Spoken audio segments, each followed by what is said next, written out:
should blossom into one of the really flagship ministries of the government. Thank you very much. Thank you. Sri Karti Chidambaram. Sir, the Indian economy has suffered from 3 self-inflicted wounds and 1 external factor. The 3 self-inflicted wounds are demonetization, a faulty implementation of the GST, and an unplanned lockdown without any safety net for all those who suffered. The external factor which has just come upon us right now is, of course, the war situation in Ukraine, between Ukraine and Russia. All this affects the Indian economy. But this government is blind to that because they are riding a boastful tide which is whipped up by a tornado of sentiments which is far divorced from reality. 67% of all MSMEs, which is really the backbone of the Indian industry, have suffered during the lockdown. 50% of them have had a drop of minimum of 25% of revenue. 11,000 MSME owners have committed suicide. 17,000 self-employed people have committed suicide because of the condition of the economy.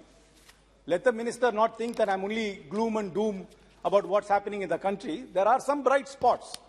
One particular person's wealth has increased $21 billion in this period, and you should be really proud about that.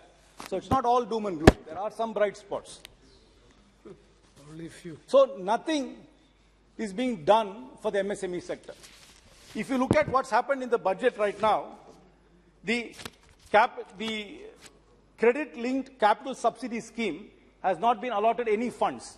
The government must clarify why they have not done this.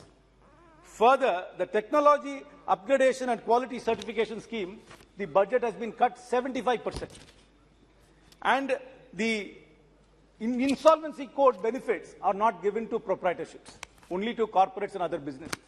So the benefit which would have come to them has not been given to them. So this government is a tremendously MSME unfriendly government. So I'll give you examples of 3 other sectors of what's happening. The textile sector is a very important sector in India.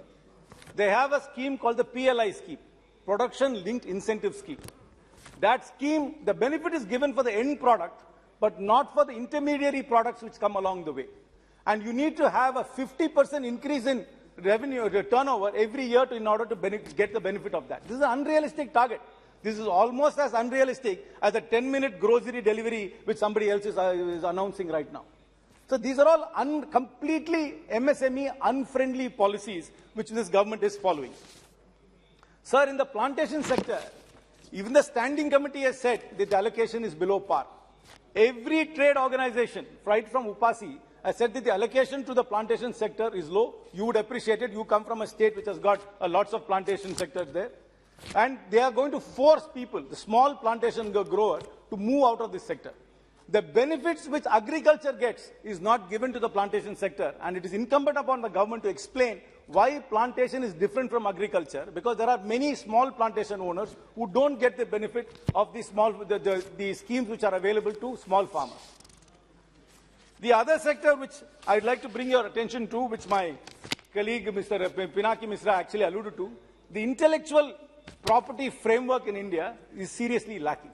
The number of patents filed in India compared to China or America, and the methodology of filing patents and the security of patents is not of global standards. The government must really pay attention to this. If we really want this country to become a leader in technology and innovation, our patent management systems must become world-class, and they should pay attention to that. Sir, this government is known for its boastful claims. What did this government claim when it announced the Made in India scheme? That 25% of the Indian GDP will be made up of manufacturing in India. But what is the reality? In the year 2015-16, it was 17%. 2016-17, it was 16%. 2017-18, it was 16%. 2018-19, 16%. 2019-20, 14%. 2020-21, 14%. In fact, it's coming down. Contrary to what they say of increasing it to 25% of GDP, the ratio of manufacturing as part of our GDP is coming down. So this is another boastful claim. Yet another boastful claim was that we'll become a $5 trillion economy. But what is the size of the economy now? It is $2.7 trillion. And their target is to reach $5 trillion by 24-25. Do they have a path to reach this target in 2 years' time? I think not. The other thing is when the Prime Minister, in his initial run in 2014, claimed that the strength of the Indian rupee is something which the government is going to really focus on. But what is the situation now? The rupee is at its all-time low at 76.50 paisa to the dollar today. The rupee has never sunk to this level ever in the Indian history. The only thing which has really gone up is the unemployment figures, which is at a 45%, which is at a 45-year high. So this government is known for boastful claims. This government is not capable of steering our economy. This government is manned by ayatollahs who are only capable of giving us diktats on how to live our personal lives, and they do not have the capacity to steer the economy from these self-inflicted wounds and from the global crisis. And I hope the minister will take these points into account and address it while she addresses it. Thank you very much. Thank you. Srimati Aparajita Sarangi ji.